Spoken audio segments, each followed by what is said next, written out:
Voici comment se présente la première fois que vous allez ouvrir Premiere Pro.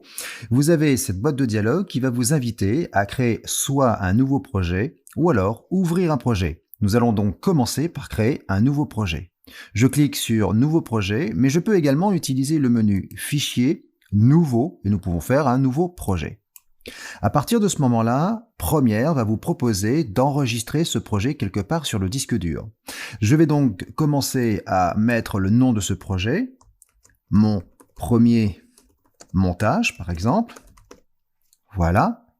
Ce projet, je vais le placer à un emplacement particulier. Il vous faut bien sûr enregistrer ce projet sur le disque dur interne de votre ordinateur et surtout avec un disque dur de grosse capacité. Je vais donc utiliser le bouton Parcourir, choisir le bureau et sur le bureau, je vais créer un nouveau dossier en utilisant le bouton Nouveau dossier ici ou alors en faisant un clic droit dans cette partie et je vais créer Nouveau dossier.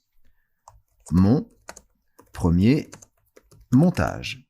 Je peux donc choisir ce nouveau dossier et créer mon projet dans ce dossier en utilisant Sélectionner un dossier.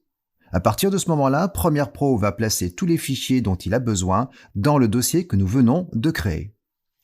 Vous avez 3 onglets importants. Vous avez l'onglet Général, Disque de travail, Paramètres d'ingestion. La première chose, dans l'onglet Général, il va vous proposer d'utiliser une carte graphique.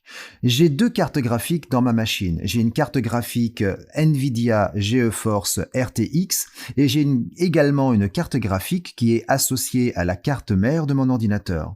Si jamais vous n'avez aucune carte graphique compatible avec Premiere, vous avez le seul choix unique d'utiliser logiciel Mercury Playback Engine. Dans ce cas, Premiere Pro va être obligé d'utiliser le processeur de votre machine pour pouvoir calculer en temps réel la lecture de vos fichiers, mais également les transitions et les effets que vous aurez pu appliquer sur vos éléments. Si vous avez la chance d'avoir une carte graphique compatible avec Adobe Premiere Pro, n'hésitez pas à utiliser l'accélération GPU Mercury Playback Engine. Les cartes graphiques les plus reconnues chez Adobe sont les cartes graphiques de chez NVIDIA du type GeForce. J'ai donc une carte graphique NVIDIA GeForce RTX, je peux utiliser le Playback Engine CUDA. En effet, les cartes graphiques de chez NVIDIA utilisent un processeur CUDA. Dans le cas où vous avez une deuxième carte graphique, ce qui est le cas avec ma machine, vous avez la possibilité d'utiliser une carte graphique OpenCL.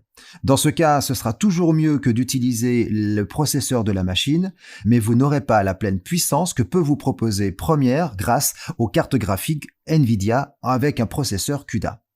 Je vais donc choisir le processeur CUDA. Premiere Pro va donc utiliser ma carte graphique pour pouvoir calculer toutes les transitions et tous les effets que j'aurais pu appliquer sur mes éléments en temps réel.